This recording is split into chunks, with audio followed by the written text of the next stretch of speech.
Well, hello there. This is Mark Baird in Miami, Florida. I'm going to be covering some network marketing success strategies with you in this video, and we're going to be talking a little bit about establishing a pipeline and a drip system.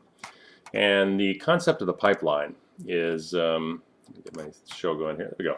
This concept of the pipeline is one that a lot of people use in the sales industry. The pipeline is simply that, as you're talking to prospects, and of course that's what we need to do in any business, and network marketing is just a variation of a traditional business. So with network marketing, our goal is to recruit a lot of people. So as we consistently talk to people day after day after day, present them with the opportunity, we're building up a pipeline effect or an additive effect. And what that means is that everybody has a different decision-making process as they look at a business opportunity or decide if they want to buy something or engage in a transaction. Some people are instant adopters. Other people take a little bit longer to think about it. Some people take a really long time to think about it. So with the concept of a pipeline, what you're doing is as you're consistently building up sales contacts over a daily basis and over a weekly basis in a period of time, as long as you're consistent, you're getting this pipeline effect that becomes additive, and after a period of time will just unleash and give you a whole bunch of business. And usually it takes about 2 weeks to build up your pipeline, and then people start popping out of the other end. Now, sometimes, like I said, people decide immediately. Other times they take a little bit longer to decide. But let's talk a little bit about how you set up a pipeline and then a drip system to maintain contact with your prospects. So first thing you need to do with your setting up your pipeline is decide your target markets. Of course, who are you going after? You need to generate your leads. You need to decide on a follow-up strategy or system, and then set up an automated follow-up system. Today, the best way to do it is by email, okay? And then build to impending events and webinars. Now, the whole concept of establishing the pipeline, once again, and success in network marketing in general is working the numbers. In network marketing, we have mass marketing at its highest level. And if we go through a large enough target audience, if we put information in front of enough people, we're going to hit the motivated, excited people that see the opportunity exactly the same way we do. So absolutely, if you get information in front of enough people, you can't miss. You simply can't miss. So build that pipeline. Now, the concept of working the numbers, we're not really identifying and selling. This is not an identify and sell strategy. It is a sifting and sorting strategy, and remember that. It'll cause you a lot less frustration in network marketing. You want to sift the population to find the suspects, right? The suspects to find the prospects. We sift the prospects to find out who actually signs up. Now, don't stop sifting yet. Once you get your distributors in place, you're going to sift those to find out who does something, right? And you want to sift your active distributors to find your 20%ers, and then through that process, as you're building and building and building, you're going to find your 1%ers. So anyway, decide your target markets. When you're building your prospecting pipeline, you want to use 2 or 3 different approaches. Don't become a junkie of just one approach, okay? You want to set your daily activity goals to generate leads. I recommend for somebody using a traditional strategy in which you're going out and actually digging up the leads rather than doing it online. You actually want to use a target of, if you're part-time in the business, 3 to 5 qualified prospects a day. If you're full-time, 5+. Or if you're serious part-time, 5+. Now, this doesn't mean I talk to 5 people. A lot of people get really confused here. That is not going to get you anywhere, right? 5 qualified prospects means that when you talk to somebody and you ask them the question, so Bob, based on what I've shown you here today about this incredible opportunity, what do you think? Are you interested? And so if Bob goes, yeah, I would like to see some more information. This is kind of interesting. That's a qualified prospect.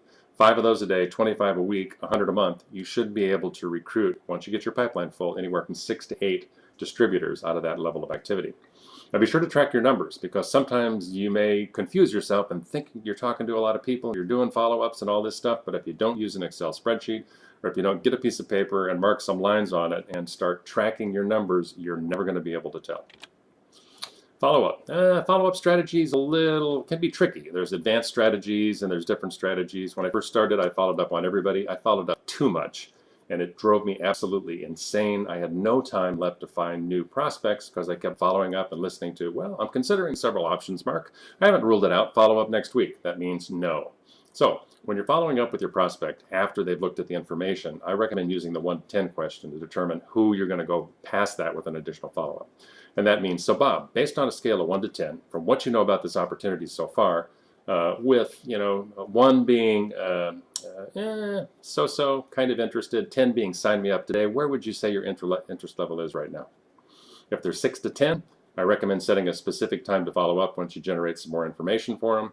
And then if they're 1 to 5, gap them. Say, grab a pen. I want to give you some websites you can go to and don't worry about a follow-up with them. Put them into your drip system. The no follow-up strategy is one that is an advanced strategy. We'll talk about this in another video, but that has to do with how many leads you're actually getting. And if you're flooding yourself with enough leads, sometimes it is really good to posture yourself, put the ball in their court and say, hey, I only have time to work with a few key people. The ball's in your court. I need you to get back to me if you want to move forward. Okay, you understand the ball's in your court. The no follow-up strategy can be incredible posture-wise, and with enough leads, it's a killer approach.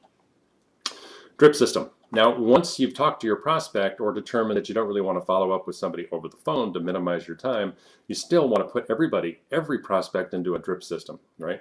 So that you can give them updates every time something interesting happens, send them links, invite them to impending events like webinars. Every time something interesting happens with the company, new product release, anything at all, keep dripping on them. Keep the information in front of them. And the best way to do this, obviously, is through email. So you can actually do it through your setting up a distribution list in Outlook and flipping all your prospects into there, and then just one email, boom, it goes to everybody. If you use ACT, you can actually use group list within ACT to do that same thing, or you can use commercial email list companies. Now, most commercial companies that do email follow-up and autoresponder services won't let you import your list to them until they send out a contact form to your prospect and get them to opt in, which is a real pain because people get lazy, you know, and they put it on the back burner. iContact will, and so you might want to consider getting an account with iContact. They'll actually let you upload it as long as you swear this person gave you permission to contact them. So your guidelines for success: build momentum, keep that pipeline full, consistent daily activity inputting to the pipeline. Be persistent, maintain that focus, have that follow-up strategy, and develop the 1% mindset. Develop the mindset that the top producers in your company do. I am going to be successful, and I don't care what it takes. Okay, all we have time for on this video, I'm going to be doing some breakouts on some of the follow-up strategies and other things that we didn't have time to go into detail with on this video. Here's some additional resources you can go and check out. You can go to my blog, askmarkbarrett.com, my training blog, markbarrettmarketing.com, or check out my YouTube channel, which is Ask Mark Barrett. And I hope this information has been useful for you. I hope you can use it to develop a good strategy and building strategy for your business. But remember, keep that pipeline full. Now, if you liked the video, please vote. Give me some feedback. Give me a little gold star down there. If you didn't like it, that's okay. Tell me that too. And we will see you on the next video.